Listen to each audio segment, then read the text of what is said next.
এই পথে উনি গেলেন হুসাইন রাদিয়াল্লাহু তাআলা আনহু।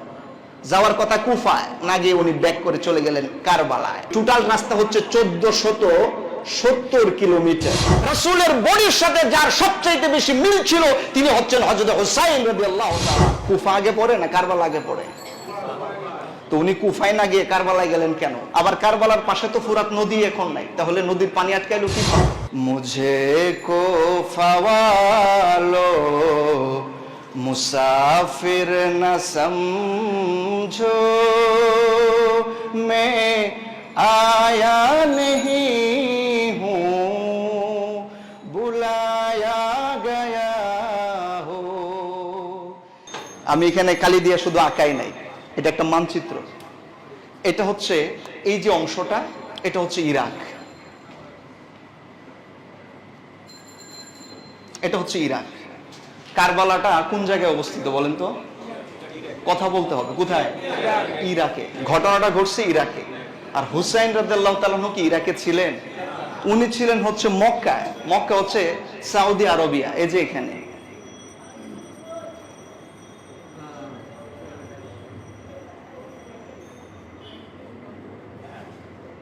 সৌদি আরবিয়াতে উনি ছিলেন, মক্কা ছিল এই জায়গায়।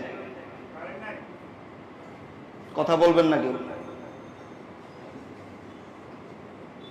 এই জায়গায় ছিল মক্কা, উনি গিয়েছিলেন ইরাকে। এই সময় ইয়াজিদ ছিল কোন জায়গায়? Syria, SY Syria. এই জায়গাটা ছিল হলো দামেস্ক। আরবিতে এটাকে বলা হয় দিমাশক, ঠিক আছে? এই হলো দামেস্ক। সিরিয়ায় হলো ছিলেন ইয়াজিদ। হুসাইন রাদিয়াল্লাহু তাআলা প্রথম ছিলেন মদিনায়, এই হলো মদিনা। উনি ছিলেন প্রথম মদিনায়। 60 হিজরিতে যখন মুআবিয়া রাদিয়াল্লাহু তাআলা ইন্তেকাল করেন, বসায়াত হয়ে যান হলো ইয়াজিদকে খলিফায়। অথচ ইয়াজিদের খলিফার উপরে বায়াত গ্রহণ করেন নাই বহু সাহাবায়ে কেরাম, অগণিত অসংখ্য মানুষ তাকে সাপোর্ট করেন নাই তার বিভিন্ন সমস্যার কারণে। শুধু হুসাইন রাদিয়াল্লাহু তাআলা নয়, বহু সাহাবায়ে কেরাম ইয়াজিদকে মেনে নেয় নাই। তো ইয়াজিদকে যখন মেনে নেওয়া হলো না, এই ইয়াজিদ চাইলেন যে হুসাইন রাদিয়াল্লাহু তাআলা যদি ওনার হাতে বায়াত গ্রহণ না করে, অনেক মানুষ আমার হাতে বায়াত গ্রহণ করবে না, যেখানে হুসাইন রাদিয়াল্লাহু তাআলা করে নাই। উনি চাইলেন জোরপূর্বক হুসাইন রাদিয়াল্লাহু তাআলাকে তার হাতে বায়াত করানোর জন্য। তখন হুসাইন রাদিয়াল্লাহু তাআলা ছিলেন কোন জায়গায় বলেন তো? কথা বলতে হবে, কোন জায়গায়? মদিনায় ছিলেন।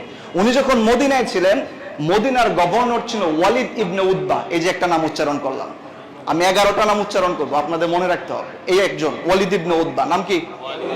ওয়ালিদ ইবনে উতবা মদিনার গভর্নর। ওনাকে প্রেসারাইজ করা হলো, প্রেসার ক্রিয়েট করা হলো, যে কোনো মূল্যে, মদিনায় তো হুসাইন রাদিয়াল্লাহু তাআলা আছেন, ওনাকে জোর করে হলেও আমার হাতে বায়াত গ্রহণ করার। হযরত হুসাইন রাদিয়াল্লাহু তাআলা বললেন, নো, এমন একজন ব্যক্তির উপর আমি বায়াত গ্রহণ করতে পারি না। এবং অসংখ্য সাহাবারও বায়াত গ্রহণ করলেন না। হুসাইন রাদিয়াল্লাহু তাআলার উপর যখন প্রেসার ক্রিয়েট করা হলো, হুসাইন রাদিয়াল্লাহু তাআলা সিদ্ধান্ত নিলেন উনি আর মদিনায় থাকবে না, উনি মক্কায় চলে এলেন। কোথায় চলে এলেন? মক্কায়। আর এই যে মক্কায় আপনারা হজ করতে যান না, এটা হচ্ছে জিদ্দা। জিদ্দা বিমানবন্দর দেখছেন না? জিদ্দা বিমানবন্দর কোন সাগরের পাশে বলেন তো? হ্যাঁ, রেড সি। রেড সি মানে হচ্ছে আল বাহরুল আহমার, লোহিত সাগর। লোহিত সাগরের পাশে কিন্তু এই কাবা। তখন হুসাইন রাদিয়াল্লাহু তাআলা এই লোহিত সাগরের পাশে যেখানে মক্কা রয়েছে, ওইখানে উনি চলে এলেন। এটা কিন্তু একটা সাগর কিন্তু আরেকটা আছে, সিরিয়ার পাশে একটা সাগর আছে। এই সাগরের নাম বলতে পারেন কেউ?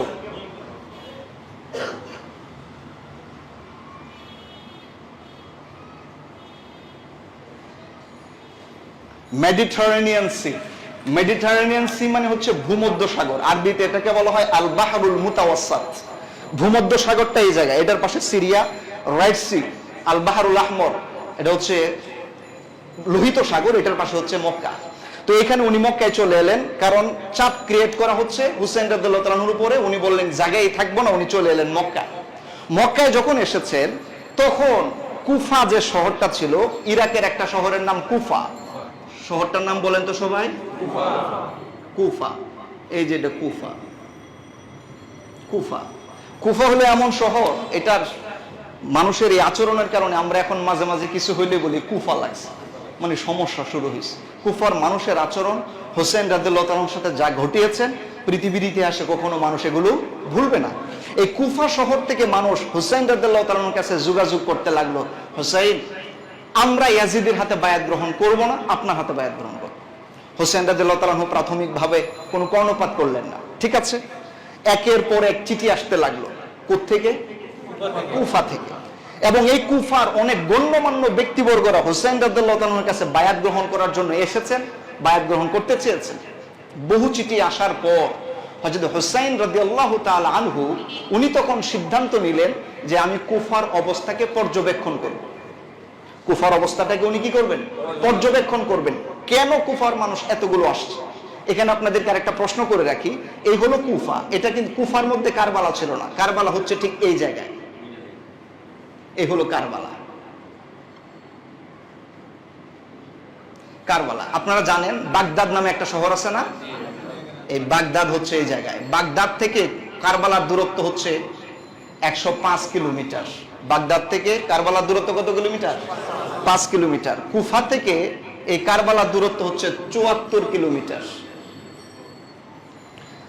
এখান থেকে যদি একটা মানুষ যায়, কুফা আগে পড়ে না কারবালা আগে পড়ে? তো উনি কুফায় না গিয়ে কারবালায় গেলেন কেন? একটা প্রশ্ন করেছিলাম না, এটার উত্তরটা আমরা জানবো। আবার কারবালার পাশে তো ফুরাত নদী এখন নাই, তাহলে নদীর পানি আটকাইলো কিভাবে? এটার মানচিত্রে আপনি কিভাবে বুঝাবেন? এই বিষয়গুলো উত্তর দিব ইনশাআল্লাহ। তো আসুন, যে কথা বললাম যে কুফা থেকে অনেক মানুষ হোসেন রাদিয়াল্লাহু তাআলা তখন মক্কায় বারবার যোগাযোগ করার কারণে হোসেন রাদিয়াল্লাহু তাআলা সিদ্ধান্ত নিলেন কুফার অবস্থা পর্যবেক্ষণ করবেন। উনি তখন ওনার ভাই, চাচাতো ভাই, নাম হলো মুসলিম ইবনে আকিল। আরেকটা নাম উচ্চারণ করলাম, আপনাদের মনে আছে? প্রথম উচ্চারণ করেছে একটা ইয়াজিদ গেল, তারপরে গেল ওয়ালিদ ইবনে উতবা, এই আরেকজন বললাম এখন মুসলিম ইবনে আকিল। 11 জনের নাম উচ্চারণ করল। মুসলিম ইবনে আকিল উনি ছিলেন হোসেন রাদিয়াল্লাহু তাআলা এর চাচাতো ভাই। উনি বললেন, ভাই এত এত চিঠি, শত শত চিঠি, তুমি একটু যে অবস্থাটা পর্যবেক্ষণ করে আমাকে ইনফর্ম করো। মুসলিম ইবনে আকিল এখান থেকে রওনা দিয়ে কুফায় গেলেন। কুফায় যাওয়ার পরে উনি দেখলেন পরিবেশ খুব সুন্দর। আমি আগে বলছি, আমি লম্বা ঘটনা বলছি না, সামারি বলছি, সামারি। তো হযরত হোসেন রাদিয়াল্লাহু তাআলা চাচাতো ভাই কুফায় যখন গেলেন, মুসলিম ইবনে আকিল উনি দেখলেন এখানের মানুষগুলো হোসেন রাদিয়াল্লাহু তাআলার পক্ষে, এমনকি বায়াত পর্যন্ত গ্রহণ করালেন হোসেন রাদিয়াল্লাহু তাআলার উপরে মুসলিম ইবনে আকিলের মাধ্যমে। 30,000 মানুষ মুসলিম ইবনে আকিলের হাতে হযরত হোসেন রাদিয়াল্লাহু তাআলার উপর বায়াত গ্রহণ করলেন। মুসলিম ইবনে আকিল দেখলেন পরিবেশ খুবই অনুকূলে, উনি একটা চিঠি লিখলেন হযরত হোসেন রাদিয়াল্লাহু তাআলার কাছে যে কুফার পরিবেশ ভালো, আসলেই কুফা মানুষ আপনাকে চায়, আপনি ইচ্ছা করলে কুফায় আসতে পারেন, কুফার মানুষগুলো আপনাকে চাচ্ছে, আপনি আসেন। হযরত হোসেন রাদিয়াল্লাহু তাআলা এই তার ভাই মুসলিম ইবনে আকিলের চিঠির প্রেক্ষিতে উনি সিদ্ধান্ত নিলেন মক্কা থেকে কোথায় যাবেন? কুফায়। তখন উনি তো আর একা যাবেন না, ওনার পরিবার পরিজন, আহলে বাইতের সদস্য, সাথে আরো কিছু অনুসারী, ওনাদের সহ মোট প্রায় 150 জন। হোসেন রাদিয়াল্লাহু তাআলার সাথে সফর সঙ্গী ছিলেন মোট কতজন? 150 জন সফর সঙ্গী নিয়ে উনি সিদ্ধান্ত নিলেন যাবেন হচ্ছেন কুফায়। যেদিন কুফা থেকে, মক্কা থেকে কুফার উদ্দেশ্যে রওনা দেন, সেদিন কোন মাসের কত তারিখ বলতে পারেন কেউ? বলতে পারে না। তাহলে ঘটনাটা কিভাবে মনে থাকবে বলেন আপনাদের? যেদিন উনি এখান থেকে রওনা দিয়েছেন সেদিন ছিল হলো জিলহজ মাসের 8 তারিখ। জিলহজ মাসের কয় তারিখ? এই যে আমি এক একটা তারিখ লিখবো আর এখানে আমি একটু গোল দিয়ে দিব যেন আপনাদের মনে থাকে। এই হচ্ছে 8 তারিখ, জিলহজ মাসের 8 তারিখ উনি রওনা দিলেন মক্কা থেকে, যাবেন কোথায়?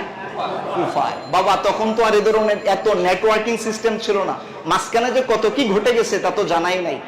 এই দিক থেকে সংবাদ আসার পরে যখন উনি সিদ্ধান্ত নিলেন, ফাঁকে ইয়াজিদ উনি লক্ষ্য করলেন কুফার যিনি গভর্নর ছিলেন, নাম তার নু'মান বিন বাশির। আরেকজনের নাম উচ্চারণ করলাম, নু'মান বিন বাশির। এই নু'মান বিন বাশির হোসেন রাদিয়াল্লাহু তাআলার উপর মানুষ বায়াত গ্রহণ করছে, উনি কিছুই বলছেন না, উনি পজিটিভ ছিলেন। যে কারণে ইয়াজিদ এই নু'মান বিন বাশিরকে পদত্যাগ করান। এবং এখানে ছিল বসরা, এই বসরার শাসনকর্তা ইবনে জিয়াদ, এর পূর্ণ নাম হচ্ছে উবাইদুল্লাহ ইবনে জিয়াদ। কিন্তু এই ব্যক্তিটি এত বাজে আচরণ করেছে হোসেন রাদিয়াল্লাহু তাআলা আনহুর সাথে, যে কারণে আমরা তাকে উবাইদুল্লাহ এই শব্দটা উচ্চারণ করি না, আমরা বলি ইবনে জিয়াদ, জিয়াদের ছেলে। কারণ ওর নামের আগে উবাইদুল্লাহ ব্যবহার করার মতো যোগ্যতা সে হারিয়ে ফেলেছে, আমরা বলি ইবনে জিয়াদ। ইবনে জিয়াদকে বসরা থেকে কুফার শাসনকর্তা নিযুক্ত করলেন এবং কড়া নির্দেশ দিলেন কোনোভাবেই হোসেন রাদিয়াল্লাহু তাআলা আনহু যেন কুফায় প্রবেশ করতে না পারেন এবং ওনার ব্যাপারে যারা কাজ করছেন প্রত্যেককে হত্যা করা হোক। যে কারণে ইবনে জিয়াদ উনি কুফায় আসার পরই প্রথম ধরেছেন মুসলিম ইবনে আকিলকে, নবীকে হযরত হোসেন রাদিয়াল্লাহু তাআলার চাচাতো ভাই। এমনকি একটা পর্যায়ে ওনাকে এই দুনিয়া থেকে চিরদিনের মতো শহীদ করেছেন। হযরতে মুসলিম ইবনে আকিল যখন শহীদ হবেন তার আগে উনি বুঝতে পেরেছিলেন যে ইবনে জিয়াদ তাকে দুনিয়াতে আর রাখতে দিবে না। কুফার মানুষগুলো আস্তে আস্তে করে ইবনে জিয়াদের পক্ষে চলে গেল। মুসলিম ইবনে আকিল পরিবেশ বুঝে উনি আরেকটা চিঠি লিখলেন হুসাইন রাদিয়াল্লাহু তাআলা আনহুর কাছে যে আগে যে পরিবেশ ছিল এখন সেই পরিবেশ আর, আপনি দয়া করে আর আসবেন না। আপনি কি মনে করছেন এটা কি এখনকার সময় অ্যান্ড্রয়েড ফোন চাপ দিল আর বলে দিল? কত কিলোমিটার রাস্তা জানেন? 1470 কিলোমিটার রাস্তা। বাবা, পায়ে হেঁটে যাওয়া লাগবে, উঠে যাওয়া লাগবে। কেন? ইমাজিন, কল্পনা করতে পারেন কত সময় লাগে? এই চিঠি যেদিন লিখছেন, লেখার পরে যখন এই চিঠি আসতে আসতে বহু সময় লেগে গেছে, ফাঁকে কিন্তু উনি রওনা দিচ্ছেন 8 তারিখে। জিলহজ মাসের কয় তারিখে রওনা দিলেন? 8 তারিখে। আর এদিক থেকে কুফার নির্মম আরেকটা ইতিহাস ঘটে গেল। মুসলিম ইবনে আকিলকে শহীদ করেছেন জিলহজ মাসের 9 তারিখ। এই যে আমি আরেকটা গোল দিলাম, জিলহজ মাসের কয় তারিখ? অর্থাৎ উনি যেদিন শহীদ হয়েছেন এর আগের দিন হুসেন রাদিয়াল্লাহু তাআলা আনহু রওনা দিয়েছেন। কোথার উদ্দেশ্যে? কুফার উদ্দেশ্যে। এই যে কুফার উদ্দেশ্যে রওনা উনি দিলেন, চিঠি তো তখন উনি পান নাই। চিঠি দেওয়ার জন্য, লেখার জন্য নির্দেশ দেওয়ার একদিন পরে উনি শহীদ হয়েছেন। এই চিঠি আসবেন তার আগে উনি রওনা দিলেন। এই পথে উনি গেলেন হুসাইন রাদিয়াল্লাহু তাআলা আনহু। যাওয়ার কথা কুফায়, না গিয়ে উনি ব্যাক করে চলে গেলেন কারবালায়। এই যে কুফা মক্কা থেকে রওনা দিয়া উনি যে এই যে বিভিন্ন স্থান দিয়ে গেলেন, এখানে টোটাল 38টা পয়েন্টে উনি রেস্ট নিয়েছিলেন। কয়টা পয়েন্টে? সব ইতিহাসে আছে। 38টা পয়েন্টে উনি রেস্ট নিয়েছিলেন। এর মধ্যে একটা জায়গার নাম ছিল তানঈম। তানঈম ছিল মক্কা এবং মদিনার মোটামুটি মাঝামাঝি জায়গায়। এই দিক থেকে উনি রওনা দিয়া অনেকগুলো স্পট, আমি 38টার নাম বলতে গেলে অনেক সময় লাগবে। আমি জাস্ট মূল পয়েন্টে সামারে যেহেতু বলবো, এই মূল টপিকগুলো হাইলাইট করতে চাই। হযরত হোসেন রাদিয়াল্লাহু তাআলা আনহু তার অনুসারীদেরকে নিয়ে রওনা দিয়ে জুবালা নামক একটা জায়গায় এলেন। জুবালা জায়গার নাম কি? জুবালা। জুবালার ব্যাপারে ইতিহাসে লেখা হয়েছে এটা কুফা থেকে 4 দিনের রাস্তা। কয় দিনের রাস্তা? কেউ যদি ঘোড়ায় চলে, আমরা আনুমানিক ভাবে হিসেব করে দেখেছি, সম্ভবত এটা 250 থেকে 300 কিলোমিটার সামথিং এমন কিছু হবে। এই যখন এই জায়গায় আসেন তখন হোসেন রাদিয়াল্লাহু তাআলা একদল মুসাফির তারা সফর করছিলেন, তাদের সাথে দেখা হয়েছে। তখন তারা হোসেন রাদিয়াল্লাহু তাআলাকে বলেছিল, হুজুর আপনি যে কুফায় যাচ্ছেন কুফার পরিবেশ ভালো না। হোসেন রাদিয়াল্লাহু তাআলা প্রথম ইঙ্গিত পান জুবালা নামক জায়গায় ব্যাপারটা ভালো নয়। আপনি চিন্তা করুন, হোসেন রাদিয়াল্লাহু তাআলা পরিবার পরিজন সহ রওনা দিয়েছেন নিজের ইচ্ছায় না কুফাবাসীর বারবার অনুরোধের কারণে? সামান্য কথা নয়। আহালদেরকে নিয়ে উনি রওনা দিলেন। এই টোটাল রাস্তা হচ্ছে 1470 কিলোমিটার। এই টোটাল রাস্তা উনি রওনা দিলেন।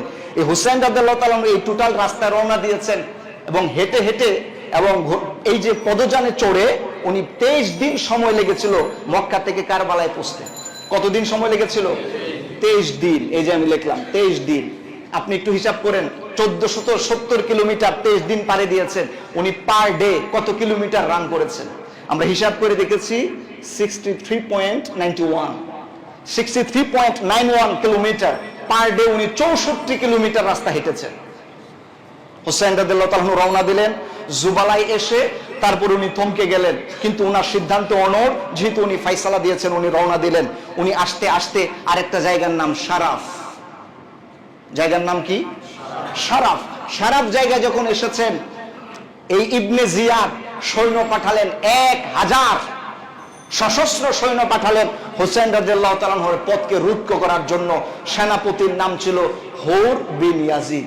এই জায়গার মধ্যে হোসেন রাদিয়াল্লাহু তাআলাকে আটকায় দিলেন, আপনি কুফায় যেতে পারবেন না। হোসেন রাদিয়াল্লাহু তাআলা বললেন, তোমরা আমাকে আমন্ত্রণ জানিয়েছো আর তোমরা আমার পথকে রোধ করে দিতে চাচ্ছ, ব্যাপারটা কি? তখন বলা হলো যে কে আপনাকে বলেছে আসার জন্য? হোসেন রাদিয়াল্লাহু তাআলার ব্যাগ থেকে শত শত চিঠি দেখালেন, গণ্যমান্য ব্যক্তিদের চিঠি দেখালেন। তখন হুস উনি বললেন যে এটা আমরা মানি না, আপনি যেতে পারবেন না। কিন্তু হোসেন রাদিয়াল্লাহু তাআলার সিদ্ধান্ত অনড় হওয়ার কারণে উনি যাচ্ছেন। আরেকটা সামনে জায়গা, এটার নাম কি বলা হয়? বাইদা। সামনের জায়গাটার নাম কি? বাইদা। বাইদা জায়গায় যখন এসেছে তখন হুর হুসাইন রাদিয়াল্লাহু তাআলা আনহুকে খুব কড়াকড়ি ভাবে আটকায় দিলেন, আপনি কুফা যেতেই পারবেন না, আপনি সিদ্ধান্ত চেঞ্জ করুন। এবং ওনার খুব জোরাজুরি করার কারণে হযরত হুসাইন রাদিয়াল্লাহু তাআলা আনহু এই পর্যন্ত এসে পৌঁছেছিলেন হিজানাত নামক জায়গায় এসে হুসাইন রাদিয়াল্লাহু তাআলা আনহু টার্ন নিলেন বাম দিকে, ওনাকে যেতে দেওয়া হচ্ছে না কুফায়, তখন উনি বাম দিকে এই জায়গার মধ্যে এসে উনি বাম দিকে রওনা দিলেন। এবার চলে যাচ্ছেন কোন জায়গায় বলেন তো? কুফার দিকে। এই যে দেওয়া হচ্ছে না, এই হুর প্রথম আটকাইলো 1000 সৈন্য দিয়া, হুসাইন রাদিয়াল্লাহু তাআলা কুফায় ঢুকতে পারলেন না, অথচ কুফাবাসী কেউ তাকে নিমন্ত্রণ করার জন্য আসছে না। হযরত হুসাইন রাদিয়াল্লাহু তাআলা আনহু এরপরে আস্তে করে এই কারবালার দিকে রান করলেন। এজন্যই মূলত উনি কুফা কাছে হওয়া সত্ত্বেও না যায়া 74 কিলোমিটার পথ পাড়ি দিয়া কোন পর্যন্ত পৌঁছে গেলেন?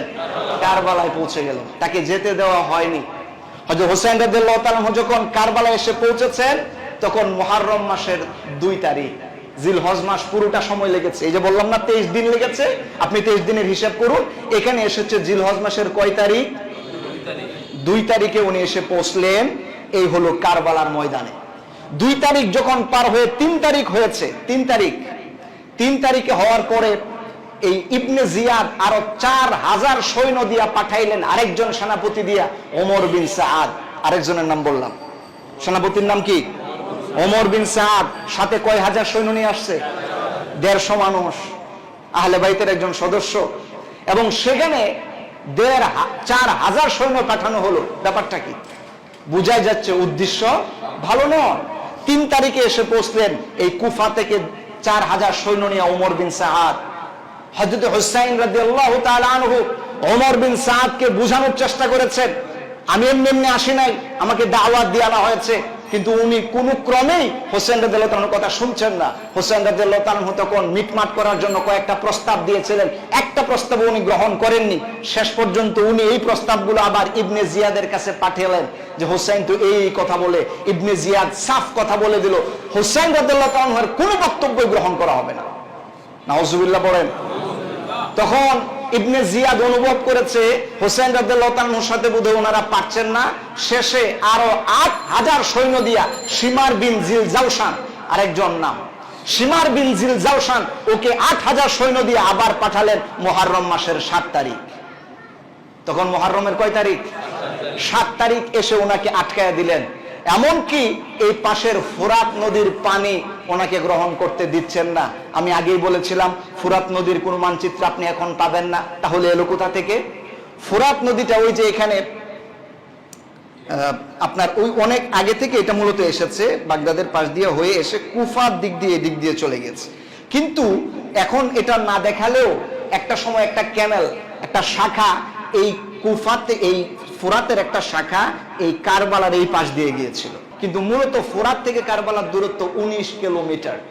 ফুরাত থেকে কারবালার দূরত্ব কত? 19 কিলোমিটার। কিন্তু এই 19 কিলোমিটারের মধ্যে একটা লেকের মতো এসেছিল, যেটা এখন বিলীন হয়ে গেছে। আরে বাবা, আমাদের দেশের কয়টা নদী বিলীন হয়েছে গত 50 বছরে? আপনি বলেন না। এটা একেবারে শক্ত বড় করার কিছু নেই যে নদী গেল কই। নদী তো মাটিতে খেয়ে ফেলাইছে, আর কিছু নদী তো আমরা মানুষেরাই খেয়ে ফেলাই। আমাদের হাতে কি দুর্ক্ষমতা নাই? নদী কেমনে খায় দেখেন না? আর ইচ্ছা করলে নদী বানায়ও দেয়। মাঝে মাঝে যখন বাঁধের পানি ছাইরা দেয়, আমরা পানিতে হাবুডুবু খাই না? আশপাশের আমাদের পড়শিরা এই ধরনের সুন্দর ব্যবহার করেন আমাদের সাথে। তো কি বুঝলেন? অনেক মানচিত্র আমরাই চেঞ্জ করতে পারি। তাহলে এটা চেঞ্জ হয়ে যাবে পৃথিবীর এই 1400 বছর ইতিহাসে, এটা স্বাভাবিক। একটা লেক এখানে ছিল, যেখানে 7 তারিখে এসেই এই 7 তারিখে ওনারা সিদ্ধান্ত নিলেন যে এই জায়গায় আর পানি ওনাকে ছুঁতে দেওয়া হবে না। যে কারণে আরো 500 সৈনিক এই লেকের চতুর্পার্শ্ব দিয়ে দাঁড় করায় দিলেন। 500 সৈনিকের নেতৃত্ব যিনি দিয়েছিলেন ওনার নাম হচ্ছে আমর বিন হাজ্জাজ। 500 সৈনিক যারা ফুরাতের পানি আটকায় দিয়েছিলেন, এর সেনাপতির নাম কি? আমর বিন হাজ্জাজ। এই আমর এটা আটকায় দিলেন 500 সেনাপতি দিয়া ইবনে জিয়াদের নির্দেশে। 3 দিন চলে গেল, এক ফোঁটা পানিও তাদেরকে দেওয়া হয়নি। শিমার বিন জিল জাওশান, যিনি এই জায়গায় সবচেয়ে বাজে চরিত্র ছিল, উনি বাধ্য করেছিলেন ওমরকে হযরত হুসাইন রাদিয়াল্লাহু তাআলার সাথে যুদ্ধ করার জন্য। উনি সব প্রেক্ষাপট নিয়ে আসলেন, বারবার খোঁচাচ্ছিল যে যুদ্ধ হোক, কিন্তু হুসাইন রাদিয়াল্লাহু তাআলা যুদ্ধ করতে আসেননি। উনি বলেছেন, আমি তো এজন্য আসিনি, আমাকে দাওয়াত করে এনেছো, আমি কি যুদ্ধ করতে এসেছি? তার কোনো প্রস্তুতি কি আমার আছে? আমি তো সেজন্য আসি নাই। আমাকে এনেছো কি বলে, আর কি ব্যবহারটা আমার সাথে করছো?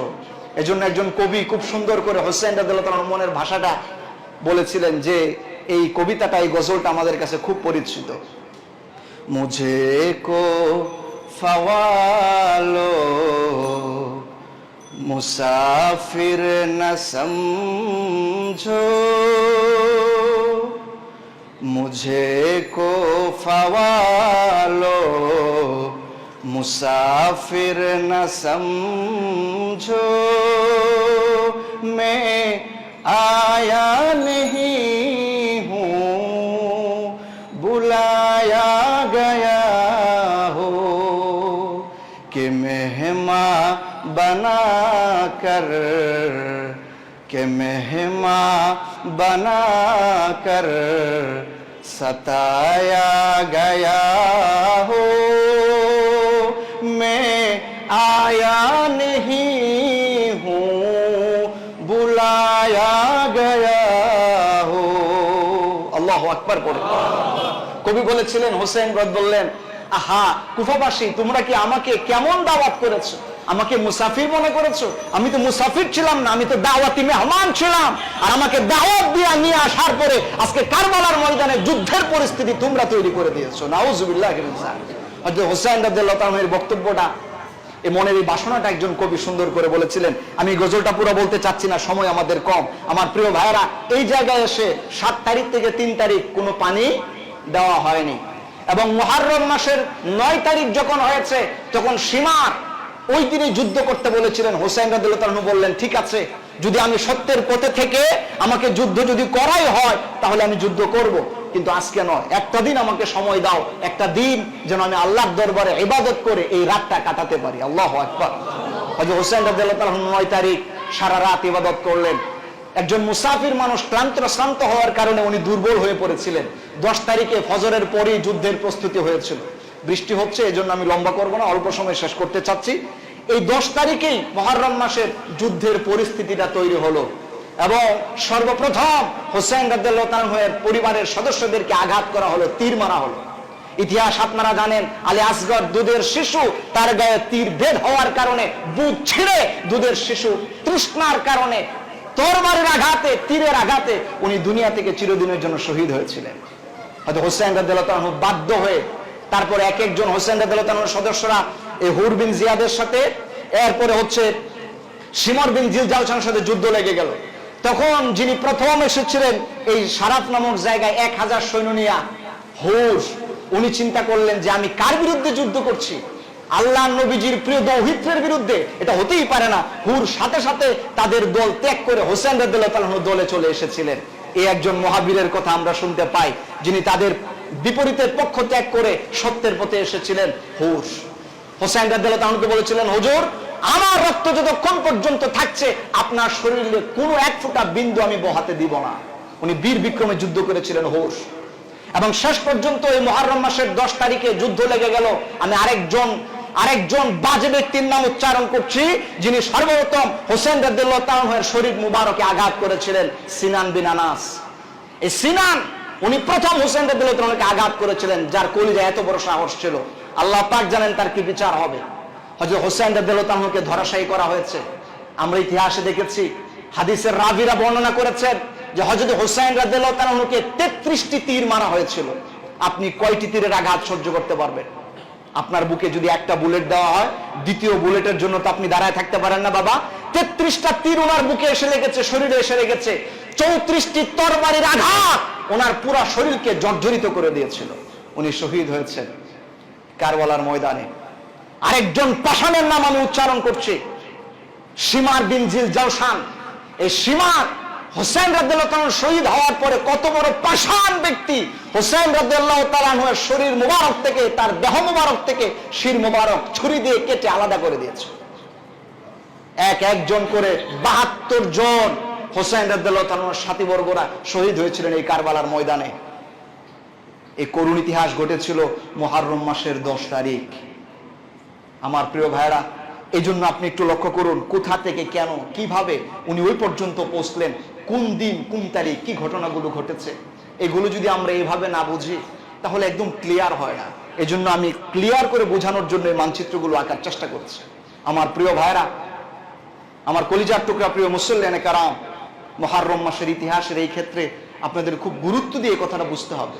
ক্লিয়ার যদি আপনি না বুঝেন তাহলে আপনার কনফিউজড হবে।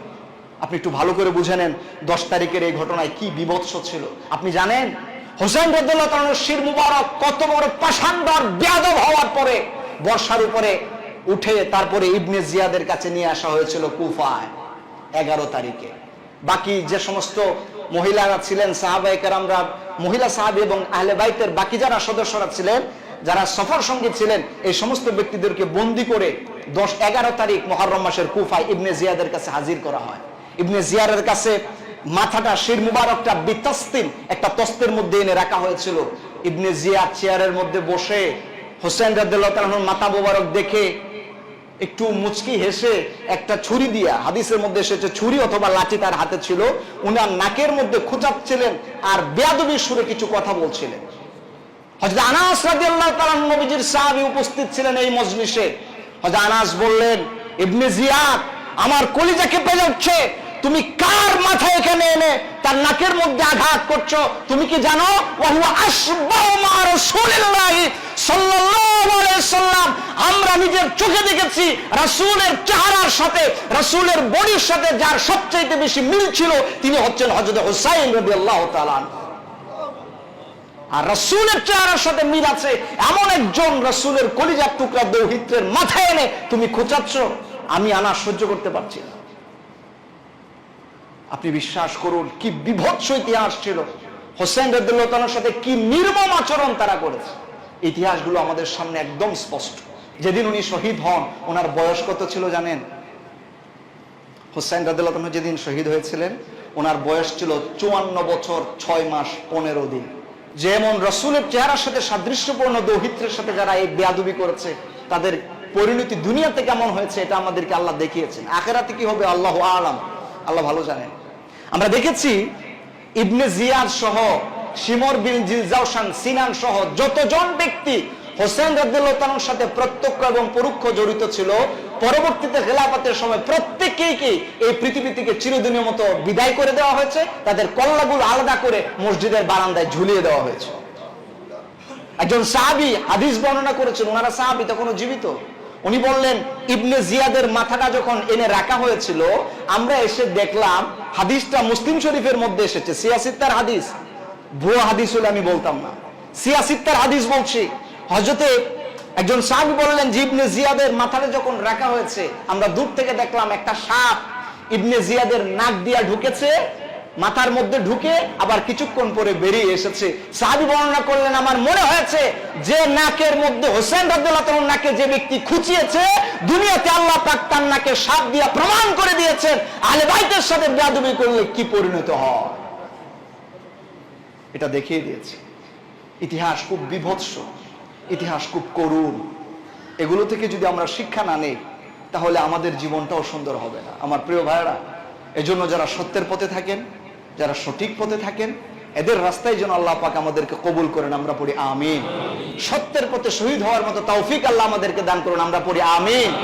আল্লাহুম্মা রযুকনা শাহাদাতান ফি সাবিলিক ওয়াজআল মাউতানা ফি বালাদি রাসূলিক।